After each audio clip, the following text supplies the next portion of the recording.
سورہ احزاب سورت نمبر 33۔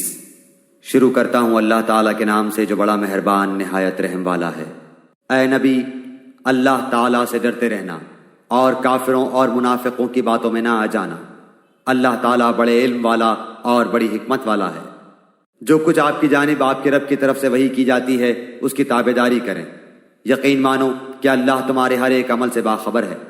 آپ اللہ ہی پر توکل رکھیں، وہ کارسازی کے لیے کافی ہے۔ کسی آدمی کے سینے میں اللہ تعالیٰ نے دو دل نہیں رکھے، اور اپنی جن بیویوں کو تم ماں کہہ بیٹھتے ہو انہیں اللہ نے تمہاری سچ مچ کی مائیں نہیں بنایا، اور نہ تمہارے لے پالک لڑکوں کو واقعی تمہارے بیٹے بنایا ہے۔ یہ تو تمہارے اپنے منہ کی باتیں ہیں۔ اللہ تعالیٰ حق بات فرماتا ہے اور وہ سیدھی راہ سجھاتا ہے۔ لے پالکوں کو ان کے حقیقی باپوں کی طرف نسبت کر کے بلاؤ، اللہ کے نزدیک پورا انصاف یہی ہے۔ پھر اگر تمہیں ان کے حقیقی باپوں کا علم ہی نہ ہو تو وہ تمہارے دینی بھائی اور دوست ہیں۔ تم سے بھول چوک میں جو کچھ ہو جائے اس میں تم پر کوئی گناہ نہیں، البتہ گناہ وہ ہے جس کا تم ارادہ دل سے کرو۔ اللہ تعالیٰ بڑا ہی بخشنے والا مہربان ہے۔ پیغمبر مومنوں پر خود ان سے بھی زیادہ حق رکھنے والے ہیں، اور پیغمبر کی بیویاں مومنوں کی مائیں ہیں، اور رشتہ دار کتاب اللہ کی روح سے بنسبت دوسرے مومنوں اور مہاجروں کے آپس میں زیادہ حقدار ہیں۔ ہاں مگر یہ کہ تم اپنے دوستوں کے ساتھ حسن سلوک کرنا چاہو، یہ حکم کتاب الہی میں لکھا ہوا ہے۔ جبکہ ہم نے تمام نبیوں سے عہد لیا، اور بالخصوص آپ سے اور نوح سے اور ابراہیم سے اور موسیٰ سے اور مریم کے بیٹے عیسیٰ سے، اور ہم نے ان سے پکا اور پختہ عہد لیا تاکہ اللہ تعالیٰ سچوں سے ان کی سچائی کے بارے میں دریافت فرمائے، اور کافروں کے لیے ہم نے المناک عذاب تیار کر رکھے ہیں۔ اے ایمان والو، اللہ تعالیٰ نے جو احسان تم پر کیا اسے یاد کرو، جبکہ تمہارے مقابلے کو فوجوں پر فوجیں آئیں، پھر ہم نے ان پر تیز و تند آندھی اور ایسے لشکر بھیجے جنہیں تم نے دیکھا ہی نہیں، اور جو کچھ تم کرتے ہو اللہ تعالیٰ سب کچھ دیکھتا ہے۔ جبکہ دشمن تمہارے پاس اوپر سے اور نیچے سے چڑھ آئے، اور جبکہ آنکھیں پتھرا گئیں اور کلیجے منہ کو آ گئے، اور تم اللہ کی نسبت طرح طرح کے گمان کرنے لگے، یہیں مومن آزمائے گئے اور پوری طرح وہ جھنجھوڑ دیے گئے۔ اور اس وقت منافق اور وہ لوگ جن کے دلوں میں شک کا روگ تھا کہنے لگے اللہ تعالیٰ اور اس کے رسول نے ہم سے محض دھوکہ فریب کا ہی وعدہ کیا تھا۔ انہی کی ایک جماعت نے ہانک لگائی کہ اے مدینہ والو، تمہارے لیے ٹھکانہ نہیں، چلو لوٹ چلو۔ اور ان کی ایک اور جماعت یہ کہہ کر نبی صلی اللہ علیہ وآلہ وسلم سے اجازت مانگنے لگی کہ ہمارے گھر غیر محفوظ ہیں، حالانکہ وہ کھلے ہوئے اور غیر محفوظ نہ تھے، لیکن ان کا پختہ ارادہ بھاگ کھڑے ہونے کا تھا۔ اور اگر مدینے کے اطراف سے ان پر لشکر داخل کیے جاتے، پھر ان سے فتنہ طلب کیا جاتا تو یہ ضرور اسے برپا کر دیتے اور نہ لڑتے مگر تھوڑی مدت۔ اس سے پہلے تو انہوں نے اللہ سے عہد کیا تھا کہ پیٹھ نہ پھیریں گے، اور اللہ تعالیٰ سے کیے ہوئے وعدے کی باز پرس ضرور ہوگی۔ اور ایمانداروں نے جب کفار کے لشکروں کو دیکھا بے ساختہ کہہ اٹھے کہ انہی کا وعدہ ہمیں اللہ تعالیٰ نے اور اس کے رسول نے دیا تھا، اور اللہ تعالیٰ اور اس کے رسول نے سچ فرمایا، اور اس چیز نے ان کے ایمان میں اور شیوہ فرما برداری میں اور اضافہ کر دیا۔ مومنوں میں ایسے لوگ بھی ہیں جنہوں نے جو عہد اللہ تعالیٰ سے کیا تھا انہیں سچا کر دکھایا۔ بعض نے تو اپنا عہد پورا کر دیا اور بعض موقع کے منتظر ہیں، اور انہوں نے کوئی تبدیلی نہیں کی، تاکہ اللہ تعالیٰ سچوں کو ان کی سچائی کا بدلہ دے، اور اگر چاہے تو منافقوں کو سزا دے یا ان کی توبہ قبول فرمائے۔ اللہ تعالیٰ بڑا ہی بخشنے والا بہت ہی مہربان ہے۔ اور اللہ تعالیٰ نے کافروں کو غصے میں بھرے ہوئے ہی نامراد لوٹا دیا، انہوں نے کوئی فائدہ نہیں پایا، اور اس جنگ میں اللہ تعالیٰ خود ہی مومنوں کو کافی ہو گیا۔ اللہ تعالیٰ بڑی قوتوں والا اور غالب ہے۔ اور جن اہل کتاب نے ان سے ساز باز کر لی تھی انہیں بھی اللہ تعالیٰ نے ان کے قلعوں سے نکال دیا، اور ان کے دلوں میں بھی رعب بھر دیا کہ تم ان کے ایک گروہ کو قتل کر رہے ہو اور ایک گروہ کو قیدی بنا رہے ہو، اور اس نے تمہیں ان کی زمینوں کا اور ان کے گھر بار کا اور ان کے مال کا وارث کر دیا، اور اس زمین کا بھی جس کو تمہارے قدموں نے روندا نہیں۔ اللہ تعالیٰ ہر چیز پر قادر ہے۔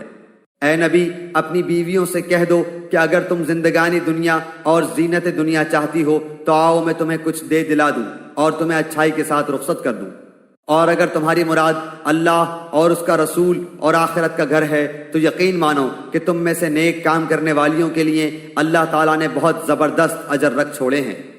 اے نبی کی بیویوں، تم میں سے جو بھی کھلی بے حیائی کا ارتکاب کرے گی اسے دوہرا دوہرا عذاب دیا جائے گا، اور اللہ تعالیٰ کے نزدیک یہ بہت ہی سہل سی بات ہے۔ اور تم میں سے جو کوئی اللہ کی اور اس کے رسول کی فرما برداری کرے گی اور نیک کام کرے گی ہم اسے اجر بھی دوہرا دیں گے، اور اس کے لیے ہم نے بہترین روزی تیار کر رکھی ہے۔ اے نبی کی بیویوں، تم عام عورتوں کی طرح نہیں ہو۔ اگر تم پرہیزگاری اختیار کرو تو نرم لہجے سے بات نہ کرو کہ جس کے دل میں روگ ہو وہ کوئی برا خیال کرے، اور ہاں قاعدے کے مطابق کلام کرو، اور اپنے گھروں میں قرار سے رہو، اور قدیم جاہلیت کے زمانے کی طرح اپنے بناؤ کا اظہار نہ کرو، اور نماز ادا کرتی رہو اور زکوٰۃ دیتی رہو، اور اللہ اور اس کے رسول کی اطاعت گزاری کرو۔ اللہ تعالیٰ یہی چاہتا ہے کہ اے نبی کی گھر والیوں، تم سے وہ ہر قسم کی گندگی کو دور کر دے اور تمہیں خوب پاک کر دے، اور تمہارے گھروں میں اللہ کی جو آیتیں اور رسول کی جو احادیث پڑھی جاتی ہیں ان کا ذکر کرتی رہو۔ یقیناً اللہ تعالیٰ لطف کرنے والا خبردار ہے۔ بے شک مسلمان مرد اور مسلمان عورتیں، مومن مرد اور مومن عورتیں، فرما برداری کرنے والے مرد اور فرما بردار عورتیں، راست باز مرد اور راست باز عورتیں، صبر کرنے والے مرد اور صبر کرنے والی عورتیں، عاجزی کرنے والے مرد اور عاجزی کرنے والی عورتیں، خیرات کرنے والے مرد اور خیرات کرنے والی عورتیں، روزے رکھنے والے مرد اور روزے رکھنے والی عورتیں، اپنی شرمگاہ کی حفاظت کرنے والے مرد اور حفاظت کرنے والیاں، بکثرت اللہ کا ذکر کرنے والے اور ذکر کرنے والیاں، ان سب کے لیے اللہ تعالیٰ نے وسیع مغفرت اور بڑا ثواب تیار کر رکھا ہے۔ اور دیکھو، کسی مومن مرد و عورت کو اللہ اور اس کے رسول کے فیصلے کے بعد اپنے کسی امر کا کوئی اختیار باقی نہیں رہتا۔ یاد رکھو، اللہ تعالیٰ اور اس کے رسول کی جو بھی نافرمانی کرے گا وہ صریح گمراہی میں پڑے گا۔ یاد کرو جب کہ تو اس شخص سے کہہ رہا تھا جس پر اللہ نے بھی انعام کیا، اور تو نے بھی، کہ تو اپنی بیوی کو اپنے پاس رکھ اور اللہ سے ڈر، اور تو اپنے دل میں وہ بات چھپائے ہوئے تھا جسے اللہ ظاہر کرنے والا تھا، اور تو لوگوں سے خوف کھاتا تھا، حالانکہ اللہ تعالیٰ اس کا زیادہ حقدار تھا کہ تو اس سے ڈرے۔ بس جب کہ زید نے اس عورت سے اپنی غرض پوری کر لی، ہم نے اسے تیرے نکاح میں دے دیا، تاکہ مسلمانوں پر اپنے لے پالکوں کی بیویوں کے بارے میں کسی طرح کی تنگی نہ رہے، جبکہ وہ اپنی غرض ان سے پوری کر لیں۔ اللہ کا یہ حکم تو ہو کر ہی رہنے والا تھا۔ جو چیزیں اللہ تعالیٰ نے اپنے نبی کے لیے مقرر کی ہیں ان میں نبی پر کوئی حرج نہیں، یہی اللہ کا دستور ان میں بھی رہا جو پہلے ہوئے، اور اللہ تعالیٰ کے کام اندازے پر مقرر کیے ہوئے ہیں۔ یہ سب ایسے تھے کہ اللہ تعالیٰ کے احکام پہنچایا کرتے تھے اور اللہ ہی سے ڈرتے تھے، اور اللہ کے سوا کسی سے نہیں ڈرتے تھے، اور اللہ تعالیٰ حساب لینے کے لیے کافی ہے۔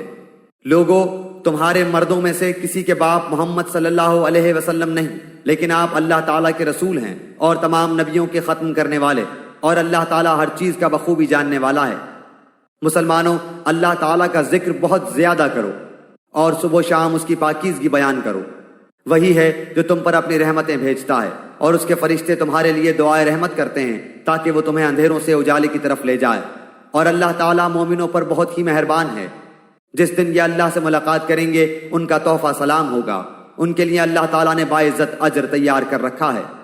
اے نبی، یقیناً ہم نے ہی آپ کو رسول بنا کر گواہیاں دینے والا، خوشخبریاں سنانے والا، آگاہ کرنے والا بھیجا ہے، اور اللہ کے حکم سے اس کی طرف بلانے والا اور روشن چراغ۔ آپ مومنوں کو خوشخبری سنا دیجئے کہ ان کے لیے اللہ کی طرف سے بہت بڑا فضل ہے، اور کافروں اور منافقوں کا کہنا نہ مانیے، اور جو ایذا ان کی طرف سے پہنچے اس کا خیال بھی نہ کیجیے، اللہ پر بھروسہ کیے رہیں، اور کافی ہے اللہ تعالیٰ کام بنانے والا۔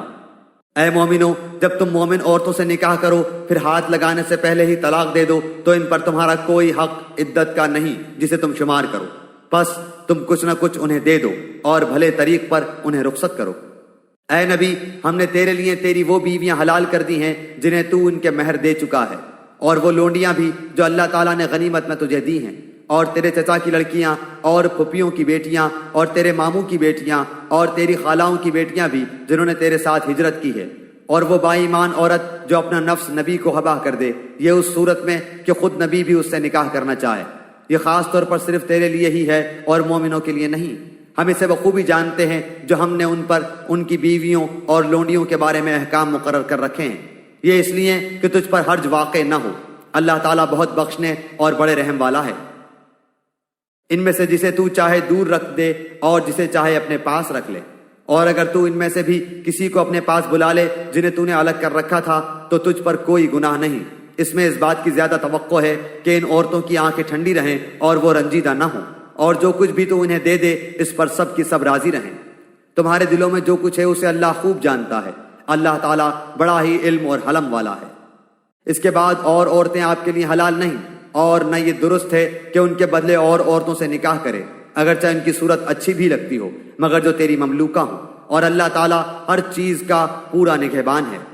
اے ایمان والو، جب تک تمہیں اجازت نہ دی جائے تم نبی کے گھروں میں نہ جایا کرو کھانے کے لیے ایسے وقت میں کہ اس کے پکنے کا انتظار کرتے رہو، بلکہ جب بلایا جائے جاؤ، اور جب کھا چکو نکل کھڑے ہو، وہیں باتوں میں مشغول نہ ہو جایا کرو۔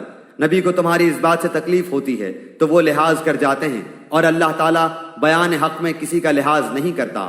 جب تم نبی کی بیویوں سے کوئی چیز طلب کرو تو پردے کے پیچھے سے طلب کرو، تمہارے اور ان کے دلوں کے لیے کامل پاکیزگی یہی ہے۔ نہ تمہیں یہ جائز ہے کہ تم رسول اللہ کو تکلیف دو، اور نہ تمہیں یہ حلال ہے کہ آپ کے بعد کسی وقت بھی آپ کی بیویوں سے نکاح کرو۔ یاد رکھو اللہ کے نزدیک یہ بہت بڑا گناہ ہے۔ تم کسی چیز کو ظاہر کرو یا مخفی رکھو، اللہ تو ہر چیز کا بخوبی علم رکھنے والا ہے۔ ان عورتوں پر کوئی گناہ نہیں کہ وہ اپنے باپوں اور اپنے بیٹوں اور بھائیوں اور بھتیجوں اور بھانجوں اور اپنی میل جول کی عورتوں اور ملکیت کی ماتحتوں لونڈی غلام کے سامنے ہوں۔ اور تو اللہ سے ڈرتی رہو، اللہ تعالیٰ یقیناً ہر چیز پر شاہد ہے۔ اللہ تعالیٰ اور اس کے فرشتے اس نبی پر رحمت بھیجتے ہیں۔ اے ایمان والو، تم بھی ان پر درود بھیجو اور خوب سلام بھی بھیجتے رہا کرو۔ جو لوگ اللہ اور اس کے رسول کو ایذا دیتے ہیں ان پر دنیا اور آخرت میں اللہ کی پھٹکار ہے، اور ان کے لیے نہایت رسوا کن عذاب ہے۔ اور جو لوگ مومن مردوں اور مومن عورتوں کو ایذا دیں بغیر کسی جرم کے جو ان سے سرزد ہوا ہو، وہ بڑے ہی بہتان اور سری گناہ کا بوجھ اٹھاتے ہیں۔ اے نبی، اپنی بیویوں سے اور اپنی صاحبزادیوں سے اور مسلمانوں کی عورتوں سے کہہ دو کہ وہ اپنے اوپر اپنی چادر لٹکا لیا کریں، اس سے بہت جلد ان کی شناخت ہو جایا کرے گی، پھر نہ ستائی جائیں گی، اور اللہ تعالیٰ بخشنے والا مہربان ہے۔ اگر اب بھی یہ منافق اور وہ جن کے دلوں میں بیماری ہے اور وہ لوگ جو مدینے میں غلط افواہیں اڑانے والے ہیں باز نہ آئے تو ہم آپ کو ان کی تباہی پر مسلط کر دیں گے، پھر تو وہ چند دن ہی آپ کے ساتھ اس شہر میں رہ سکیں گے۔ ان پر پھٹکار برسائی گئی، جہاں بھی مل جائیں پکڑے جائیں اور خوب ٹکڑے ٹکڑے کر دیے جائیں۔ ان سے اگلوں میں بھی اللہ کا یہی دستور جاری رہا، اور تو اللہ کے دستور میں ہرگز رد و بدل نہ پائے گا۔ لوگ آپ سے قیامت کے بارے میں سوال کرتے ہیں، آپ کہہ دیجئے کہ اس کا علم تو اللہ ہی کو ہے، آپ کو کیا خبر، بہت ممکن ہے قیامت بالکل ہی قریب ہو۔ اللہ تعالیٰ نے کافروں پر لعنت کی ہے اور ان کے لیے بھڑکتی ہوئی آگ تیار کر رکھی ہے جس میں وہ ہمیشہ ہمیش رہیں گے، وہ کوئی حامی و مددگار نہ پائیں گے۔ اس دن ان کے چہرے آگ میں الٹ پلٹ کیے جائیں گے، حسرت و افسوس سے کہیں گے کہ کاش ہم اللہ تعالیٰ اور رسول کی اطاعت کرتے، اور کہیں گے اے ہمارے رب، ہم نے اپنے سرداروں اور اپنے بڑوں کی مانی جنہوں نے ہمیں راہ راست سے بھٹکا دیا۔ پروردگار تو انہیں دگنا عذاب دے اور ان پر بہت بڑی لعنت نازل فرما۔ اے ایمان والو، ان لوگوں جیسے نہ بن جاؤ جنہوں نے موسیٰ کو تکلیف دی، پس جو بات انہوں نے کہی تھی اللہ نے انہیں اس سے بری فرما دیا، اور وہ اللہ کے نزدیک باعزت تھے۔ اے ایمان والو، اللہ تعالیٰ سے ڈرو اور سیدھی سیدھی سچی باتیں کیا کرو، تاکہ اللہ تعالیٰ تمہارے کام سنوار دے اور تمہارے گناہ معاف فرما دے، اور جو بھی اللہ اور اس کے رسول کی تابعداری کرے گا اس نے بڑی مراد پالی۔ ہم نے اپنی امانت کو آسمانوں پر، زمین پر اور پہاڑوں پر پیش کیا، لیکن سب نے اس کے اٹھانے سے انکار کر دیا اور اس سے ڈر گئے، مگر انسان نے اسے اٹھا لیا، وہ بڑا ہی ظالم جاہل ہے۔ یہ اس لیے کہ اللہ تعالیٰ منافق مردوں، عورتوں اور مشرک مردوں، عورتوں کو سزا دے، اور مومن مردوں، عورتوں کی توبہ قبول فرمائے، اور اللہ تعالیٰ بڑا ہی بخشنے والا اور مہربان ہے۔